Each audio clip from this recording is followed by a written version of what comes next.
Celui qui vaincra, je le ferai asseoir avec moi sur mon trône. Comme moi j'ai vaincu, me suis assis avec mon Père sur son trône.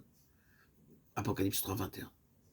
Tout le message du livre de l'Apocalypse peut se résumer en un seul verset, Apocalypse 21, 7, où Dieu dit, celui qui vaincra héritera ces choses. Je serai son Dieu et il sera mon fils.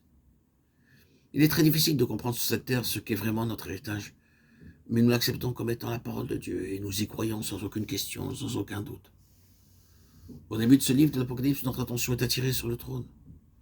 Le Seigneur Jésus répondit à toutes les questions qui assaillaient les pensées de l'apôtre à cette époque. Comment Dieu allait-il vaincre l'ennemi? Comment amènerait-il un jour chacun de nous à une position très élevée sur son trône selon sa promesse? Remarquez bien Apocalypse 3, 21. Là est révélée la claire intention de Dieu, à savoir que nous soyons sur son trône. Le message est si simple. Celui qui vaincra, je le ferai asseoir avec moi sur mon trône, comme moi j'ai vaincu et me suis assis avec mon Père sur son trône. De façon naturelle, nous nous demandons comment nous, êtres humains si faibles, nous pouvons atteindre la si haute position du trône de Dieu. Mais par la foi, nous l'acceptons aisément, car Dieu est si miséricordieux et si plein de grâce qu'il veut pardonner nos péchés. C'est pourquoi il nous a pardonnés par Jésus-Christ. Cela devient simple lorsque nous savons que l'honneur est pour celui qui vaincra, et que ceux qui vaincront hériteront toutes choses. Apocalypse 21, 7. Car c'est Dieu qui produit en vous le vouloir et le faire selon son bon plaisir.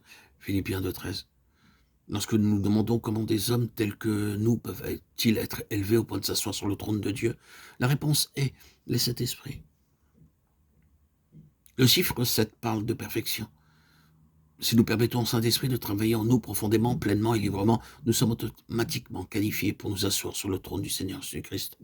Non pas par les facultés humaines, ni par notre intelligence, mais par le Saint-Esprit travaillant en nous quotidiennement, profondément, librement et pleinement.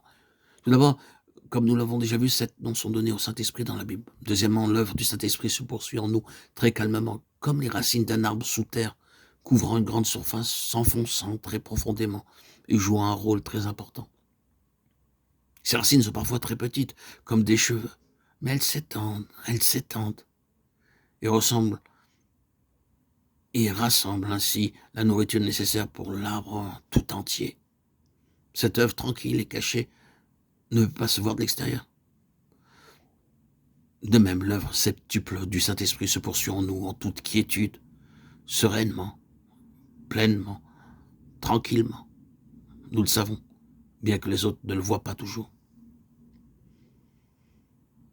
Troisièmement, il y a l'œuvre du Saint-Esprit visible pour nos voisins, nos amis, nos ennemis et nos parents. Ainsi, vous pouvez diviser l'œuvre du Saint-Esprit en une œuvre septuple intérieure et invisible et une œuvre septuple qui peut être vue par les autres. Quatrièmement, une œuvre septuple du Saint-Esprit fut accomplie dans le ministère du Seigneur Jésus-Christ. Si vous divisez cette œuvre en ces 4 groupes, vous obtenez alors le secret de la plénitude du Saint-Esprit pour tout être humain, quel qu'il soit.